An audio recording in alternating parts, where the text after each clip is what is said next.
Alors ce soir, je vais vous parler de... C'est bizarre, parce que c'est la première fois que je vais faire... Alors c'est drôle parce que Thierry en a parlé tout à l'heure. C'est vrai que dans les églises, on parle frileusement de l'argent, sauf pour demander de remplir la corbeille. Alors là, il y a beaucoup de manipulations qui se font. On aura l'occasion d'en parler. Mais je vais vous parler de l'argent. Et pour une raison extrêmement simple, c'est que nous vivons dans un temps particulier. Je vais reparler, j'en ai parlé un petit peu hier soir. Bon, je me suis trompé dans mes trucs là. On en a parlé un petit peu et je vais le faire en 3 temps. Je vais faire un premier temps, ça va être du témoignage de ce que le Seigneur m'a fait vivre depuis 30 ans. Pas tout, hein. Sinon il y en aurait. Parce que c'est irracontable. Je vous assure, c'est irracontable. Les trucs que j'ai pu vivre avec le Seigneur, ça dépasse l'imagination. Quand on vit vraiment, on vient de chanter « Je m'appuie sur toi ». Moi, je n'ai pas eu le choix, je me suis appuyé sur lui. Point final. Donc je vais voir comment. Et puis ma conversion a été créée par la ruine. C'est ce qui m'a amené au Seigneur, c'est la ruine. Donc tout le long de mon cheminement avec le Seigneur, le témoignage par rapport à l'argent a toujours été extrêmement fort, y compris pour moi, pour ma propre foi. Ça a toujours été, j'ai toujours été émerveillé par ce que Dieu faisait.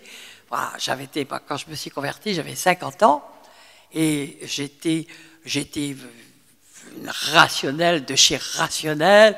Ça faisait donc à ce moment-là, ça faisait 30 ans que j'étais salarié, donc j'avais l'habitude de m'appuyer sur mes salaires, sur trucs, je devais avoir une retraite confortable parce que ceci, parce que cela, parce que j'avais eu des beaux salaires assez souvent, etc. Donc voilà, ça c'était mon monde concret, ça avait été ça depuis toujours.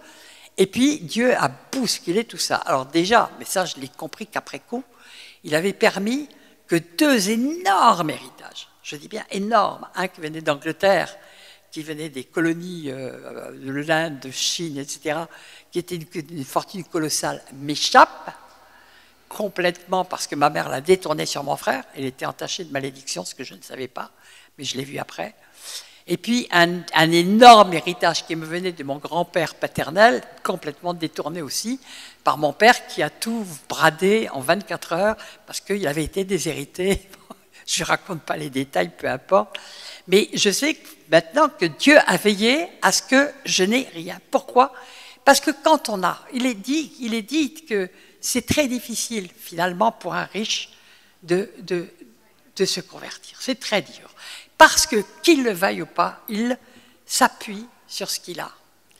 Rappelons-nous l'histoire du jeune homme riche, il est plein de bonne volonté, hein, c'est dans Luc 19, il est plein de bonne volonté, il veut absolument, il dit, mais Seigneur, qu'est-ce que je dois faire pour te suivre? Dieu lui cite 5 commandements. Et il dit, mais j'ai fait tout ça. Oui, mais il te manque quelque chose. Et en fait, pourquoi Jésus n'a cité que 5 commandements? Parce qu'il ne savait pas que les 5 autres, il y désobéissait. Pourquoi? Parce que l'argent était un Dieu dans son cœur. Il ne s'en rendait pas compte. Et quand Jésus lui a dit « Vends tout ce que tu as et donne-le aux pauvres », il ne lui a pas dit « Viens le mettre dans ma corbeille », je vous le signale au passage. Quand les gens vous disent « Vends tout ce que tu as et viens le mettre dans ma corbeille », vous dites « C'est pas de Dieu ça, hein, c'est pas tout à fait conforme à la Bible ». Donc, là, il n'a pas pu. Et il est dit qu'il est parti tout triste. On ne sait pas quelle a pu être la suite, mais il a pris conscience à ce moment-là que son cœur qu'il y avait un autre Dieu dans son cœur. Il y avait Mammon. Il a fallu ça, que Jésus lui dise ça. Jésus savait exactement quelle était la problématique de cet homme. Et donc, c'est ce qui s'est produit. Et cet homme, il est parti, peut-être perdu à tout jamais, parce qu'il ne pouvait pas lâcher. N'oublions jamais que Judas, c'est son amour de l'argent qu'il a perdu aussi. Donc, ce n'est pas un petit sujet. Hein? Jésus a dit en Matthieu 6, qu'on aura l'occasion de lire, il faut choisir entre... On ne peut pas servir Dieu et Mammon. C'est l'un ou l'autre. Ou il servira le premier et méprisera l'autre, ou il servira l'autre et méprisera le premier. Il n'y a rien à faire. On ne peut pas... Et je crois que beaucoup de chrétiens, parce qu'on est dans des pays où encore il y a des salaires, il y a des garanties, il y a des assurances, il y a la retraite, il y a des choses.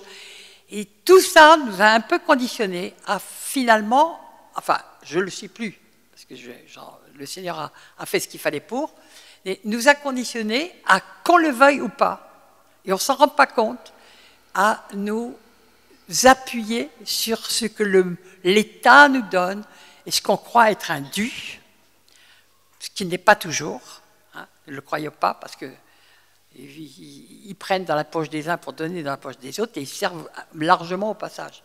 Hein. En gros, c'est ça quand même.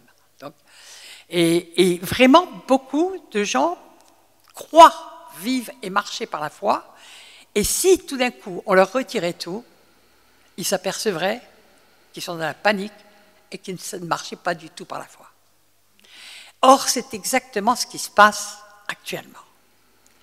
C'est ce qui s'est déjà passé pour beaucoup de monde qui ont été jetés sans parachute. Vous savez, vivre par la foi, je sais qu'on ne peut pas vivre par la foi si on n'est pas jeté sans parachute, sans rien. C'est comme ça qu'on apprend à vivre par la foi. C'est pas comme ça que ça t'est arrivé? Tout d'un coup, il y a le Seigneur qui nous jette comme ça, pssst, débrouille-toi. Débrouille-toi. Et on a personne sur qui on peut s'appuyer. On ne peut s'appuyer que sur Dieu. Et on apprend à s'appuyer que sur Dieu. Et là, on découvre la fidélité de Dieu. Et notre foi augmente, augmente, augmente, augmente. Alors, j'ai souvent parlé de ce sujet, mais je faisais plutôt par rapport à la délivrance. Et puis, je me suis rendu compte, bien récemment, quand Dieu m'a donné ce sujet pour ce Nider, très fortement, je vais le décliner, j'ai dit en 3, je vous expliquerai quels seront les 2 autres chapitres. Je me suis rendu compte qu'en réalité, j'en avais beaucoup parlé tout au long de mes séminaires de délivrance. Il y avait toujours un enseignement sur Mammon, mais qu'en réalité, à l'époque, ça ne changeait pas du tout le cœur des gens, qui n'avaient pas du tout conscience, qu'ils ne vivaient pas par la foi, qu'ils vivaient par la foi dans ce qu'ils avaient, dans ce que le monde leur donnait, parce que quand le monde donne, ben quand le Seigneur dit « mon juste marchera par la foi », ou vivra par la foi, mon juste, si on est juste, on devrait vivre par la foi. C'est-à-dire que, merci Seigneur, tu me donnes un salaire, merci Seigneur, mais je sais que tout peut m'être retiré du jour au lendemain. Tout. Alors, ça nous arrivait si peu dans nos sociétés qu'on ne pouvait pas très bien l'imaginer. Après, je vous donnerai un petit peu mon témoignage. Je vais déjà donner les 2 autres chapitres. Le 2e chapitre, je montrerai comment Dieu prouve, et l'a prouvé dans la Bible. Le premier, ça va être plutôt axé sur mon témoignage, et le 2e, ça va être comment Dieu prouve dans la parole, et c'est d'une manière incroyable. Et le 3e, je parlerai d'un sujet qui a été tellement tordu, torpillé depuis. Les gens ne savent plus qui croire sur les dîmes, les offrandes, les prémices, mais qu'est-ce qui est encore juste, qu'est-ce qui est encore de la loi, qu'est-ce qui n'existe plus, c'est assez compliqué en réalité de remettre de l'ordre, parce qu'il y a eu tellement d'enseignements qui nous ont été donnés, qui étaient tordus, qu'on avait beaucoup de mal finalement à savoir ce qui était juste, ce qui était vrai, ce qui n'était pas vrai, etc. Et puis il y a eu une manipulation incroyable du peuple de Dieu, j'en parle pas, ça ne date pas du protestantisme, ça date du catholicisme depuis toujours, en faisant la peur de Dieu, on extorquait les héritages, les machins, etc. C'est une grande tentative d'extorcation. Et le système pastoral existant actuel est en jugement parce il s'est plié aux mêmes règles. Bon, je vais pas trop développer, mais déjà, quelque chose de monstrueux et qui est un héritage du catholicisme, on a appelé église un bâtiment. Et le lieu où on devait prier, ça devait être dans un bâtiment, appelé église. Est-ce que c'est conforme à la Bible? Qui est l'église? C'est nous, où que nous soyons. 2 ou 3 rassemblés en son nom, il y a une église. Point final. Hein. Donc, et puis, partout, les gens ont pris l'habitude de penser que l'importance de leur église dépendait de l'importance de leur bâtiment. Après, il fallait remplir les sièges. Parce que plus le bâtiment était grand, plus il coûtait cher. Hein, et puis, souvent, très cher à construire. Moi, j'ai vu des églises qui faisaient s'endetter jusqu'au cou. Est-ce que la parole de Dieu nous dit de nous endetter? Mais par contre, ils ne s'endettaient pas eux, ils endettaient tous les paroissiens. Hein? Oui, le Seigneur m'a montré que tu devais mettre ta maison en hypothèque pour l'église. Attendez, moi, vous savez, quand on parcourt toutes les églises, on en entend toutes les couleurs. Hein. Bon. J'ai vraiment vu mais de la détresse qui avait été provoquée par des gens qui s'étaient endettés pour soi-disant s'ils allaient être bénis. La manipulation de la bénédiction. Qu'est-ce qui bénit? C'est Dieu. Mais fais ça, tu seras béni. Vous savez, il n'y a pas grande différence avec les indulgences faites par les catholiques. Hein. Bon, l'esprit, c'est le même. Donc, c'est un sujet important.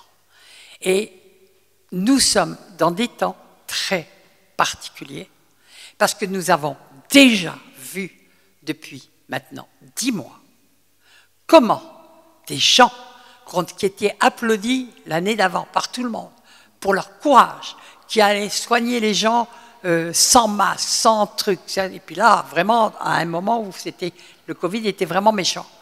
Et qui allaient, qui faisaient ça, qui ne comptaient pas leurs heures, qui n'avaient même pas de blouse, parce que figurez-vous qu'ils avaient brûlé, comme par hasard, 5 milliards de masques en France en disant qu'ils étaient obsolètes. Tout ça est bon. Hein? Oui, c'est même moins. Beaucoup moins. En fait, et surtout quand on est très exposé, tu es soignante? Oui, bah oui, ok. Et tu as été obligé de te faire piquer? Ah, tu es suspendu, oui. Oui, sans ressources. Bon, ben ça va être bien parce que tu vas pouvoir peut-être témoigner tout à l'heure. Parce qu'on a eu beaucoup de témoignages déjà de soignants, on en a eu beaucoup qu'on a portés. Donc je vois ce qui se passe, je suis de très près l'actualité et j'ai une bonne nouvelle. J'ai une bonne nouvelle. Parce que Dieu est juste, mais il va se passer des choses. Il y a plusieurs soignants dans la salle? Toi aussi? Suspendu aussi? Démissionné, d'accord. Moi, je ne suis pas soignante, mais j'ai perdu mon deuxième boulot. D'accord, ok. Donc, il y a des gens qui, du jour au lendemain, sur un décret qui est absolument anticonstitutionnel, qu'on applaudissait, dont tout le monde reconnaissait la préciosité, etc., qui ont été jetés dehors parce qu'ils refusaient un produit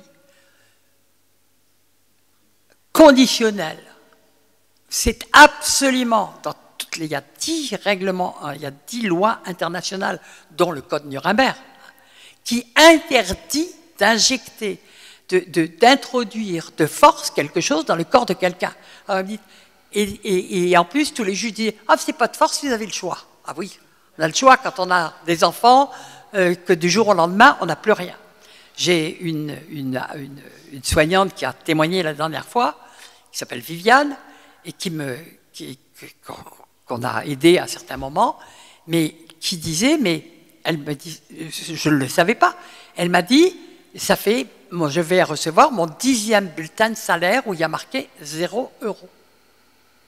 Comment peut-on donner aux gens un bulletin de salaire avec 0 €, ce qui veut dire, puisqu'on vous arrive, vous n'avez pas le droit d'aller travailler ailleurs.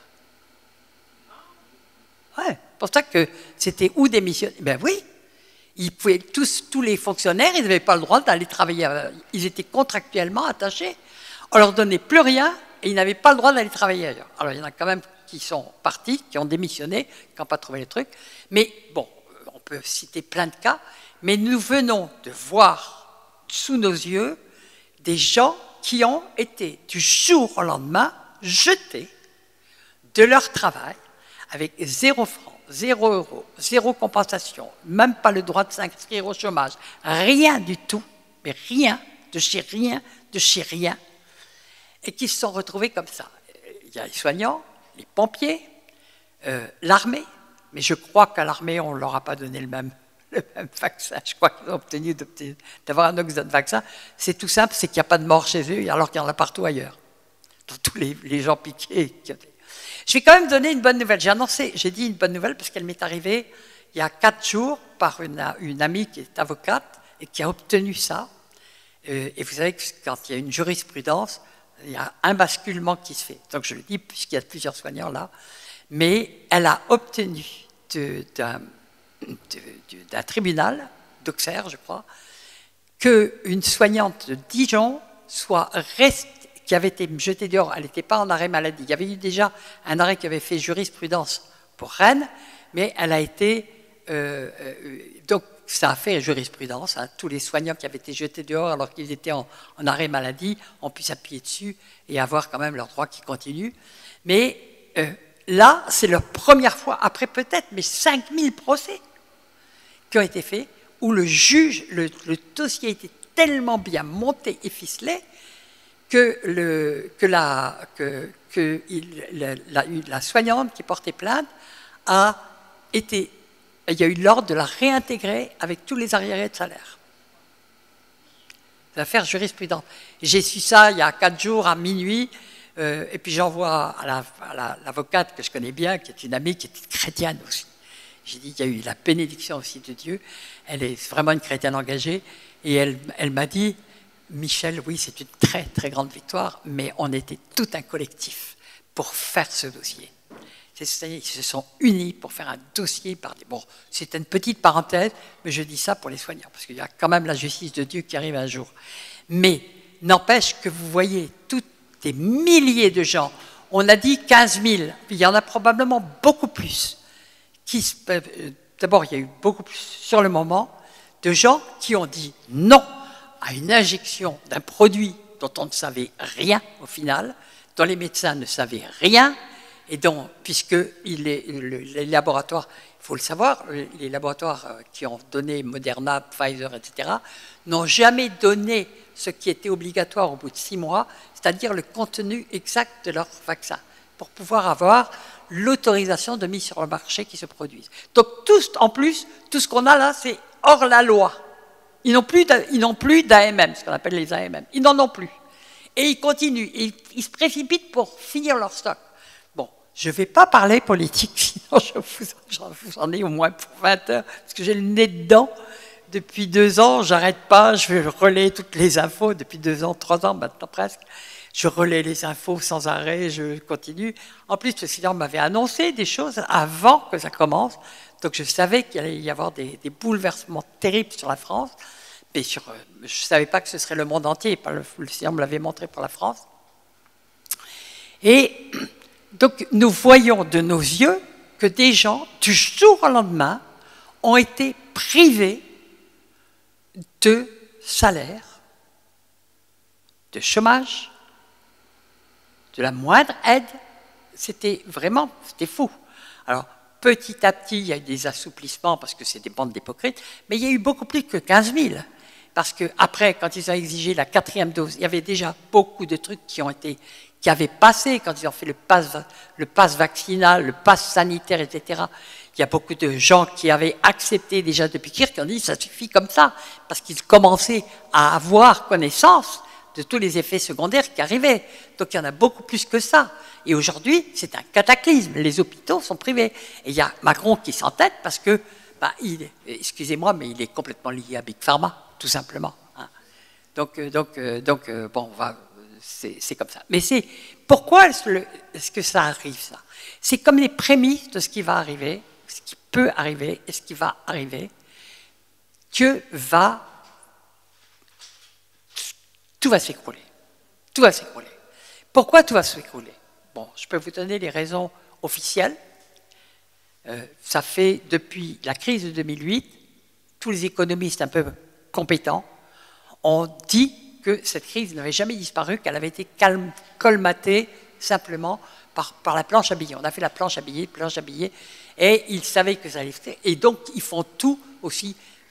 Vous savez, tout ce qui arrive, la guerre de l'Ukraine, etc., tout ça, on se demande si ce n'est pas fait pour camoufler tous ces trucs, l'écroulement économique devait arriver. Mais on le sait. Mais l'inflation, c'est en fait une déflation de la monnaie. La monnaie, elle dégringole, elle va valoir plus rien. D'ailleurs, si vous faites comparaison avec certaines autres monnaies, vous vous apercevez que l'euro est en train de s'écrouler complètement. Donc, on va tous être confrontés, et vous l'êtes déjà, à une crise économique majeure. Déjà, il y a beaucoup d'entreprises qui se sont écroulées. Il y a beaucoup de travail, de jobs qui ont disparu, littéralement. On se dit, mais où ils sont les gens? Je crois qu'on en parlait tout à l'heure avec Elisabeth, on se dit, mais, parce que ça m'est arrivé aujourd'hui, mais je dis, mais en fait, tous les gens qui ont été jetés comme ça, maintenant, ils se mettent à travailler au noir. Ils ne veulent plus travailler en officiel. Il y a comme une espèce de truc en disant, mais on peut tout perdre, on peut tout perdre. Donc on doit faire autre chose. Bon, ça, je vous parle de ce que fait le monde. Mais moi, je vais vous parler de ce que Dieu fait avec ses enfants. Amen. Parce que moi, j'ai vécu ça, donc ça a commencé il y a 31 ans. Ça a commencé à 31 ans que je me replonge dans la première guerre du Golfe. On est en février 91. J'ai une entreprise qui fait de l'événementiel. Et à partir du moment où il y a la guerre, toutes mes carnets de commandes s'écroulent littéralement. Plus rien. Tout le monde annule. Et moi, pendant ce temps-là, ben, pour ceux qui sont chefs d'entreprise, vous savez comment ça se passe quand tout s'écroule comme ça. Il y a les salaires qui continuent, il y a tous les frais, les factures, les bureaux, les machins, les chats. Ça continue, ça va continuer des mois. Vous ne pouvez pas stopper, c'est comme une machine qui est en route que vous ne pouvez pas arrêter. Donc, je me suis retrouvée ruinée et avec couverte de dettes. Moi qui n'avais jamais eu une dette de ma vie, j'avais été couverte de dettes. Et des dettes, alors j'avais 50 ans, c'était le temps où on vous disait déjà, bah, surtout pour une femme, bon, à plus de 45 ans, on était déjà des vieux, on était bon à acheter à la poubelle. Hein. En gros, c'était ça. Donc on savait qu'on ne retrouverait jamais de travail. Une femme de 50 ans ne pouvait pas retrouver du travail, quel que soit son curriculum vitae. C'était impossible à l'époque. C'est devenu plus facile après, curieusement. Bon. Mais donc, je me retrouve, février 91, complètement ruiné, mais ruiné de chez ruiné, avec aucune possibilité ni de rembourser mes dettes. J'avais des dettes parce que j'avais été caution. J'avais une SARL, et comme j'étais honnête, ben, je m'étais mis gérante. Hein, et j'ai appris qu'après que ça avait été de la folie de me mettre gérante, mais bon, je m'étais mis gérante de mon entreprise. Donc, j'étais là, je n'avais droit à rien. Je n'ai appris qu'après, que je n'avais même pas le droit au chômage, parce que quand je suis allé me pointer au chômage, quand mon entreprise s'est écroulée, on m'a dit « Madame, écoutez, vous auriez pu bénéficier du chômage, mais votre entreprise a duré trop longtemps. » Et vous entendez ça, vous dites, il me dit, elle a duré 5 ans, il ne fallait pas dépasser 3 ans. Je dis, ben bon, pendant 5 ans, moi j'ai donné du travail à tout le monde, les gens, j'ai cotisé. Et puis les plus grosses dettes que j'avais, c'était les dettes sociales. Bon, et puis les dettes sociales, il n'y a rien à faire, on vous poursuit, on vous étrangle, et puis vous les devez, point final. Donc, je me retrouve comme ça. Et puis, c'était les bruits de guerre sans arrêt, tous les jours. On ouvrait la télévision, je ne sais pas s'il y en a qui se souviennent, sur la une, on ne voyait que ça, la guerre du Golfe, ça martelait. Et ça faisait un écho sur moi, absolument insensé. Parce que j'étais là, puis je voyais toute cette guerre comme ça, et puis je voyais ma situation morte. Pour moi, j'étais fini, j'étais au bout de la vie que j'avais vécue. Il n'y avait plus rien qui pouvait la relever. J'avais choisi de me suicider. Je n'avais aucune autre solution que le suicide. Vous m'entendez? Je n'en avais pas d'autre. J'étais couvert de dettes, je n'avais pas de solution.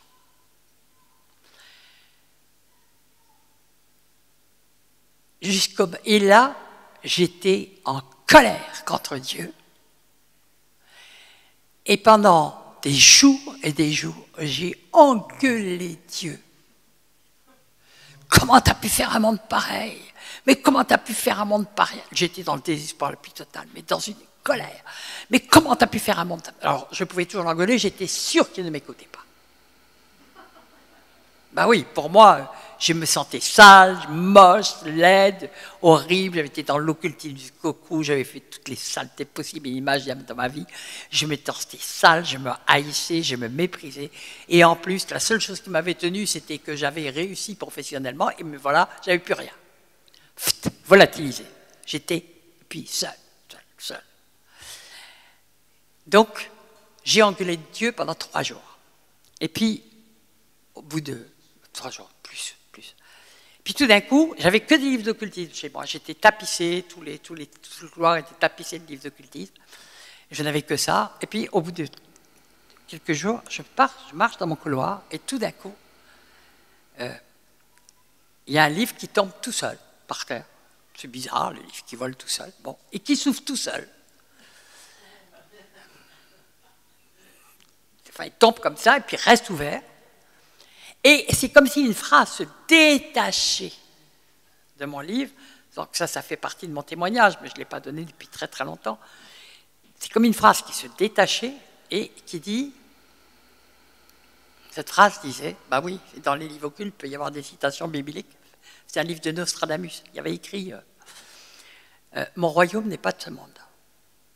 Et j'ai su que c'était Dieu qui me parlait. Et là, ça a été un choc absolu. Je dis, mais je me hais et j'ai un Dieu. Dieu, je savais qu'il existait. Mais pour moi, il me haïssait. J'avais l'image encore j'avais quitté la religion catholique depuis mes 14 ans ou 15 ans, mais j'avais encore l'image d'un Dieu qui était toujours un Dieu punisseur, qui écrasait sa créature à la moindre faux pas. Et moi, je me sentais d'une indignité absolue, de toute façon. Et là, Dieu qui me répond. Je savais que c'était lui. Bon, on le sait. Je peux dire que ça a été une étape incroyable, parce que j'ai dit, mais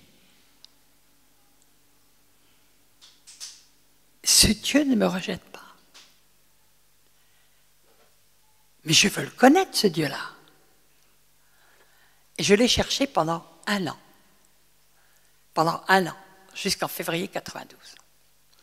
Et c'est en février 92 que, je ne vais pas raconter, ça a été fou, ça a été une rencontre avec Jésus complètement folle. Je me suis retrouvé au sol, mais j'ai été transformé. Moi, j'ai eu la conversion de Paul. C'était très, très impressionnant. Mais vraiment, la conversion, la personne qui s'est relevée après 3 heures ou 3 heures et demie, où elle pleurait au sol, quand elle s'est relevée, j'étais une nouvelle créature. Et là, c'est allé très, très, très vite après le Seigneur. Mais où je voulais en venir, pendant cette année-là, j'étais ruiné. Et j'avais tous les mois, je vais essayer de donner une équivalence actuelle par rapport à une petite PME qui à l'époque avait été réduite à 3 ou 4 personnes.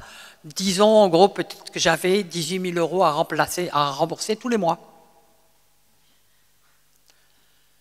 Alors que j'avais plus aucun revenu, que j'avais pas droit au chômage, que j'avais droit à rien.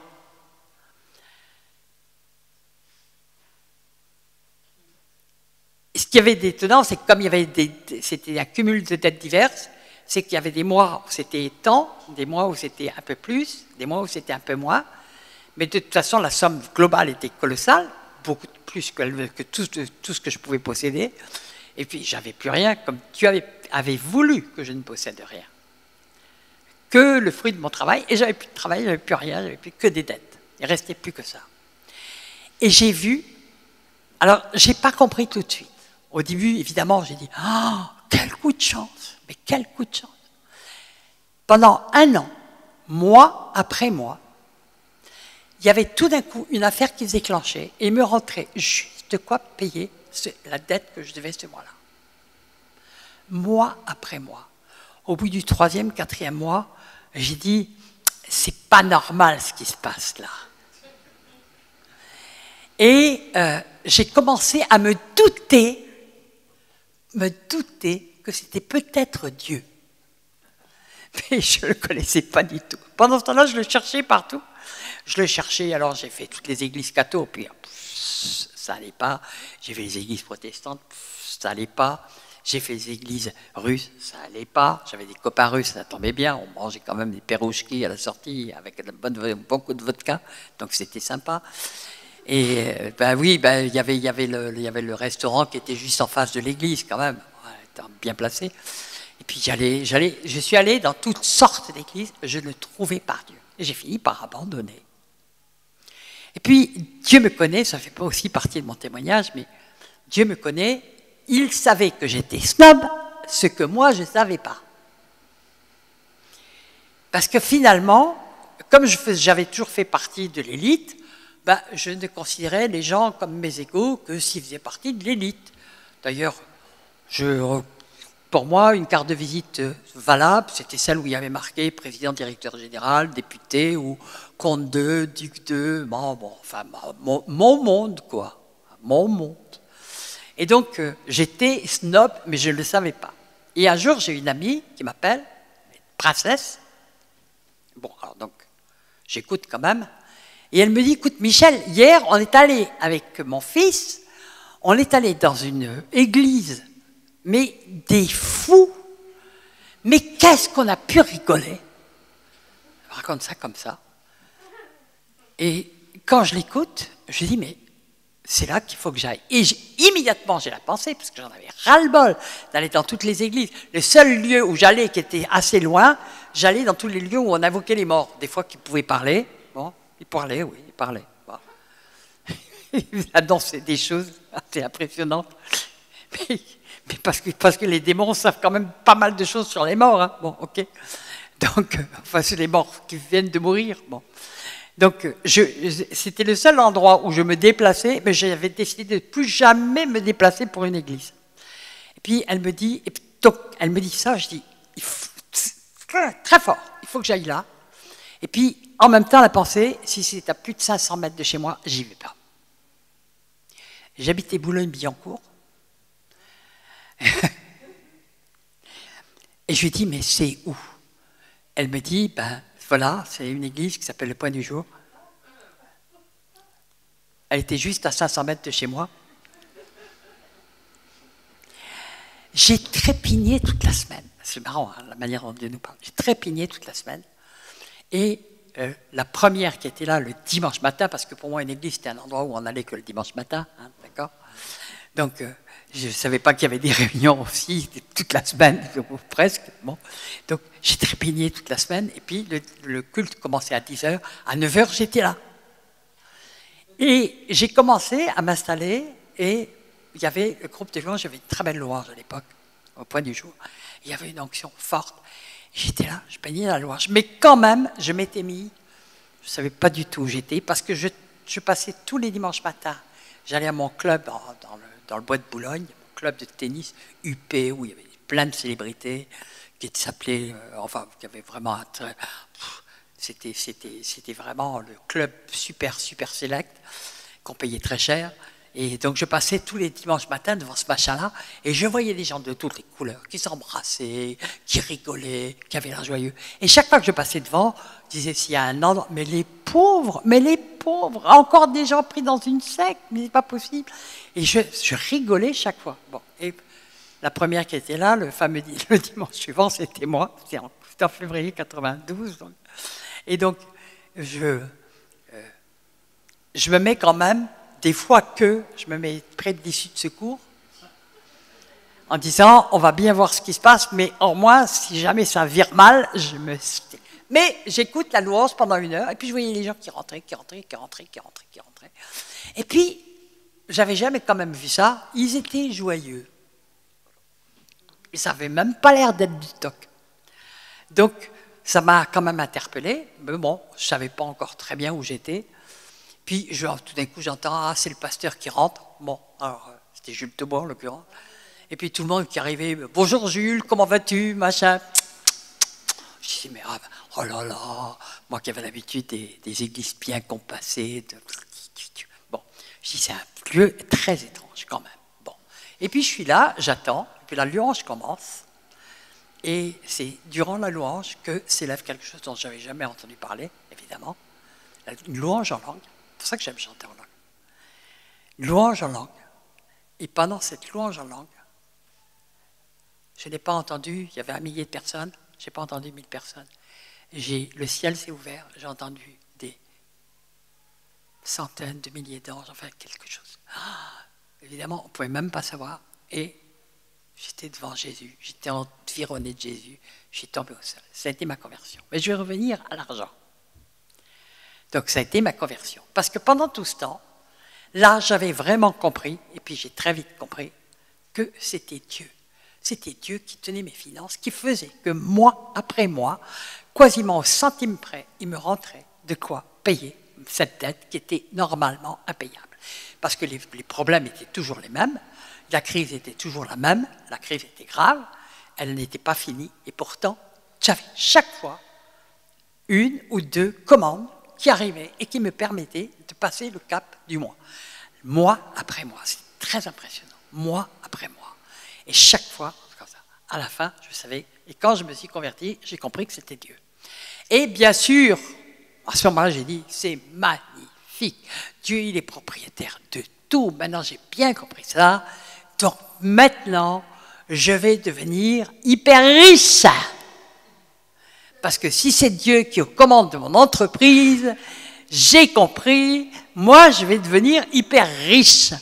Manque de peau, 2 mois plus tard, Dieu me dit, vends ton entreprise. Ah, d'accord. Il a sûrement quelque chose de mieux pour moi. Donc je vends mon entreprise qui ne m'a jamais été payée. La personne qui me l'a achetée, elle a, enfin, bon, peu importe. Mais je me suis retrouvé sans parachute du jour au lendemain, de la même façon. Pas le droit au chômage, pas le droit à quoi que ce soit. Je ne savais même pas que ça jouerait après, que ça me supprimerait toute ma retraite, etc. Mais du jour au lendemain, jeté sans parachute, allez, hop. Tu fais quoi maintenant? Eh bien, j'avais qu'une chose à faire, m'appuyer sur Dieu. Et c'est là que je reçois, très peu de temps après, dans cette période-là, je commençais à avoir l'appel de Dieu, je commençais à avoir des visions très fortes qui me montraient, qui m'appelaient, mais je n'étais pas sûr. Puis j'ai eu des accrochages avec un de mes pasteurs qui me dit « Mais non, Dieu ne peut pas lever une femme comme toi », enfin bref, des trucs pas possibles. Donc j'arrivais quand même pas à y croire, mais j'obéis à Dieu, et puis sans parachute. Et c'est là que je reçois un mot. Je l'ai parlé, je crois, hier soir. C'était le premier mot que je recevais de prophétie de quelqu'un de mon église. Et ce mot était écrit « Veux-tu vraiment dépendre de moi pour donner gloire à mon nom, signé Jésus ?» Et quand je l'ai lu, j'ai su que c'était Jésus. Et ça ne pouvait être que lui d'ailleurs, parce que toute ma vie, j'avais dit « Je ne dépendrai jamais de personne. Veux-tu vraiment dépendre de moi ?» Et j'ai dit, ben Seigneur, je veux dépendre entièrement de toi. Et là, c'est irracontable, c'est tout le temps. Mais j'ai dû tout lâcher, tout abandonner. Mon appartement, des trucs, tout lâcher. Je suis reparti, bon, je ne vais pas raconter mon périple, mais ça a été absolument extravagant, parce que j'ai dû déménager 7 fois en 7 ans. Et chaque fois, au départ, j'avais chaque fois moins en moins. À la fin, il me restait juste ma couette, mon oreiller, mon ordi. Et puis, mais c'est pendant la période pendant laquelle j'ai écrit quand même mes 3 premiers livres, qui sont tous aujourd'hui dans les écoles bibliques, alors que j'en ai fait aucune, d'accord? Dieu m'a dit, pas d'école biblique. Donc, le Seigneur, comme ça, mon premier livre, alors Elisabeth est bien placée pour le savoir, parce qu'elle a suivi ça de très près, mon premier livre, je l'ai écrit en 15 jours, un livre de 300 pages, avec 500 versets bibliques, alors que j'avais ma première Bible. Dieu me réveillait toutes les nuits, au milieu de la nuit. Et puis, je pouvais ouvrir ma Bible, ça me sautait, la parole me sautait au visage. Et c'était tout le temps, ça correspondait à ce que je venais d'écrire ou ce que j'allais écrire le lendemain. Et j'avais juste à noter les références. Et puis après, j'ai introduit ça dans mon truc. Et j'ai écrit mon premier livre de 300 pages, 15 jours, et j'avais essayé d'être écrivain avant. J'avais écrit plein de livres, mais ma littérature absolument impérissable et géniale n'avait trouvé aucun éditeur, et pourtant j'avais ramé pendant 3 ans pour en trouver un. Je n'avais contacté au moins 300, 400, 500, j'y arrivais pas. Et je me retrouve avec ce livre, et puis je ne savais pas s'il fallait le faire publier. Pour moi, c'était de la folie. Comme par hasard, il y a une femme que je ne connaissais pas qui m'appelle de Suisse, qui me dit « Tu devrais le présenter à Fayard ». C'est bien la dernière chose que j'aurais fait. Présenter à un éditeur païen un livre bourré de versets bibliques. 500 versets bibliques, et qui en plus parle de ma conversion. Je l'envoie à Fayard, à la personne qu'elle me dit. Et puis, je reçois un coup de téléphone. Je vous raconte tout ça parce que c'est des trucs de fou, de ouf. Je vous raconte ça, mais c'est ce qui m'est arrivé, donc je sais bien ce que j'ai vécu. Je finis mon livre, et puis je revois, et puis j'oublie, en me disant, bon, ça va être comme ce que j'avais voulu faire avant, j'ai jamais vu. Bon, d'ailleurs, j'avais montré le manuscrit à mon pasteur, et il m'avait dit, oh, ben, je sais même pas comment tu as fait pour trouver tous ces versets bibliques, parce que jamais j'aurais pensé à les utiliser dans ce sens, etc. Bon, mais bon, pour moi, c'était juste un témoignage que j'allais distribuer à quelques exemplaires, à quelques chrétiens. Puis tout d'un coup, je reçois un coup de téléphone d'un monsieur qui est en Allemagne, qui me dit, écoutez, je suis en Allemagne actuellement, je n'ai pas lu votre livre, mais je l'édite. C'est de l'inédit chez un éditeur, je peux vous dire.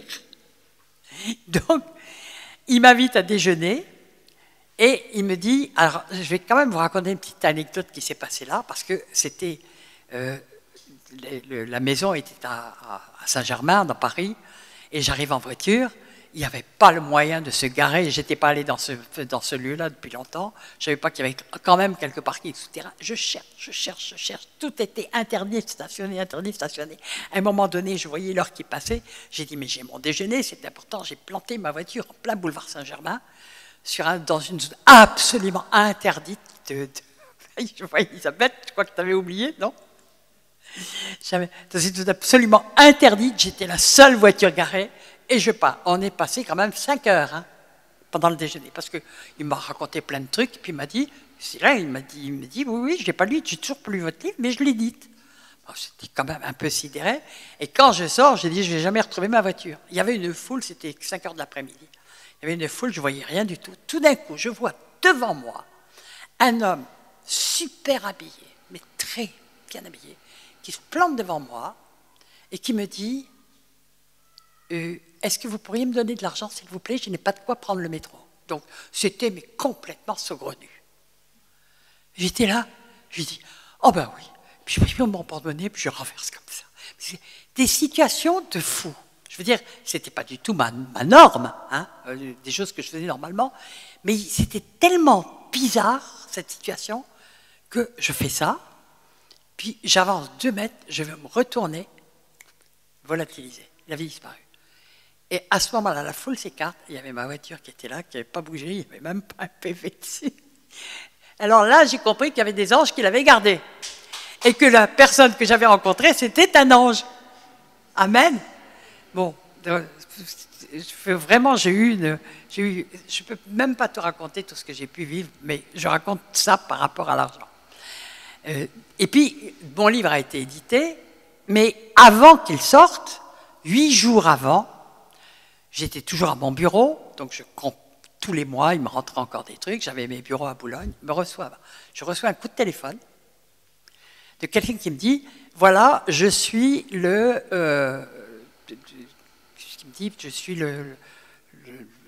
l'adjoint, oui c'est ça, l'adjoint de Patrick Poivre d'Arvor.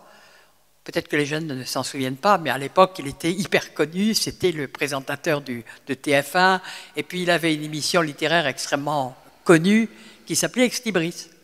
Il me dit, je suis l'adjoint de Patrick Poivre d'Arvor et nous voudrions que vous passiez dans l'émission, donc on était le mars, le temps que le livre se fabrique, ça prend toujours pas mal de temps, mais le livre n'était pas sorti. Et il me dit ça, et j'explose de rire en disant, mais qui c'est qui me fait cette blague?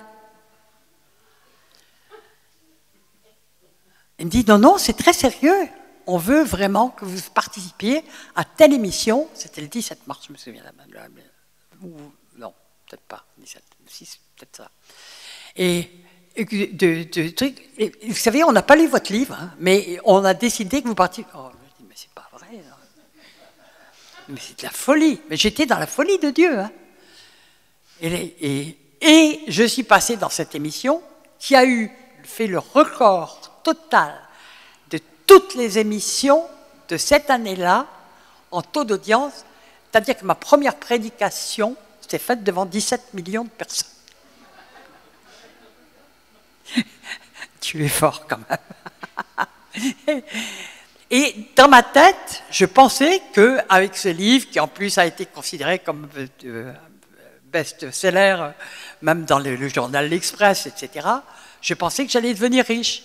Et puis l'éditeur me dit, mais vous savez, aucun auteur ne vit de son livre, à moins de vendre 500 000 exemplaires par an. C'est un minimum pour arriver à vivre. Qu'en général, on ne dépasse pas 3 000, 5 000, 10 000. Bon, d'ailleurs, c'est à peu près ce qu'il a fait, peut-être 15 000, pas plus. Mais on ne vit pas de ses livres. Il n'y a rien à faire, on ne vit pas de ses livres. Donc, j'étais toujours sans parachute. Mais ce que je ne savais pas, c'est que ce livre a commencé à m'ouvrir des portes partout. J'ai commencé à être demandé pour témoigner. Et je dirais que mon ministère a commencé comme ça, donc très rapidement. Et j'étais dans le ministère temps plein, même pas 2 ans après m'être converti, en temps plein. Et au départ, alors, le premier que j'ai fait, c'était en février 94, donc février 91, février 92. Le premier voyage que je fais vraiment, j'avais plus rien pour vivre, mais chaque fois, il y a eu de rentrer les sommes d'argent. Entre-temps, j'avais vendu mon entreprise, les livres, j'avais appris qu'ils ne me rapporteraient rien. J'avais dû quand même abandonner beaucoup de choses, mais Dieu pourvoyait toujours. Et puis, j'arrive en Suisse et je devais être logé chez une jeune femme que j'avais rencontrée dans un séminaire, qui était d'ailleurs venue loger chez moi. Et j'étais à Presles, je devais aller à Presles, loger chez elle. Et j'arrive, et le lendemain, c'est un témoignage important, parce que je sais qu'il y a des clés dedans, je vous en reparlerai, mais le lendemain de mon arrivée, elle arrive catastrophée en disant « c'est épouvantable, je viens d'être viré de mon boulot ». Alors moi, j'étais dans les systèmes français, on a des trucs comme ça, etc. Je dis « bon, ben tu viens ». Et elle me dit non, rien du tout, parce que j'avais pris des avances, j'ai droit à rien. Et elle me dit, je ne peux pas payer mon loyer. Et je me mets à intercéder. J'étais chez elle, ça faisait environ une dizaine de jours que j'étais en Suisse. Et bon, partout on me donnait, comme c'était simplement mon témoignage, on me donnait 20 francs suisses, 30 francs suisses, quelquefois rien. Mais bref, au bout oui, c'est un peu plus, peut-être une douzaine de jours, j'avais accumulé 95 francs suisses. Et je lui dis, combien c'est ton...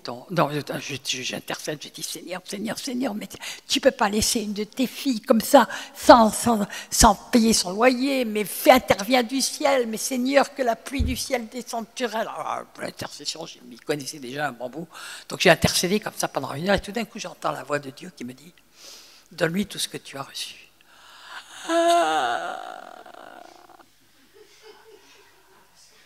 Je savais que son loyer était de 1000 francs suisses et moi, j'avais reçu 950 francs. Ah non, Seigneur, c'est tout ce que j'ai pour vivre. Non, Seigneur, tu ne peux pas... Ça peut pas... J'ai commencé par dire, c'est le diable, ça. Bon, d'accord. Puis quand même, au bout d'1 heure, j'ai fini par céder. J'ai dit, d'accord, Seigneur, si tu le demandes, tu le fais. Je fais. Alors, le côté très rigolo, c'est que je dis, Seigneur, c'est très bien, mais je pars demain matin de chez elle et elle va... Enfin, non, je devais partir 2 jours après. Je lui ai dit, mais comment je vais faire pour lui remettre l'argent? Parce qu'elle sait très bien que j'ai rien, donc elle ne voudra jamais l'accepter. Donc, alors j'avais échafaudé mon système. J'avais décidé que quand je partirais, ben, je lui glisserais sous son oreiller et que c'est quand je serais loin que je l'avertirais qu'elle trouverait les sous l'oreiller. Et puis le lendemain, j'avais rendez-vous dans la plus petite église suisse que j'avais faite. C'était normalement une église de 70 personnes. Et on part à 6 heures. Je ne vous dis pas les trucs, parce que je devais faire en même temps enregistrer 7 ou 8 émissions de radio. Enfin, je vous dis, on part, c'était quand même le mois de février, il faisait nuit noire, on part à 5 heures du matin, nuit noire, on fait 200 mètres, paf, les phares qui tombent en panne. Et j'avais 60 km à faire. J'étais avec la femme d'un pasteur, c'est elle qui conduisait. Qu'est-ce qu'on fait? Alors on a intercédé, on a ordonné aux phares de s'allumer, ils se sont rallumés. Donc on a pu faire notre route, on arrive, enfin dans cette minuscule église, mais qui était quand même, ils étaient peu, mais c'était un vieux théâtre et il y avait 250 places, qui est bourré à craquer. Bon, d'accord, ok. Je donne mon témoignage, je donnais que mon témoignage encore, c'était vraiment le début. Je donne mon témoignage, et puis à la fin, il y a le pasteur qui m'appelle, qui me dit, Michel, est-ce que vous voulez signer un papier? C'est la première fois qu'on me demandait ça. Ben, j'ai dit pourquoi? Parce qu'en général, vous avez 20 francs suisses ou 30 francs suisses ou 50 francs suisses de la main à la main. J'ai dit, mais donc à l'époque, en plus, c'était beaucoup moins que les euros. Hein. Et il me dit, vous voulez me signer ça? Ben, bon, d'accord, ok, je ne comprenais rien. Puis je vois, bon pour reçu 950 francs suisses. Oh, je dis, zut alors, il y a Dieu qui me rembourse avant même que j'ai donné les sous.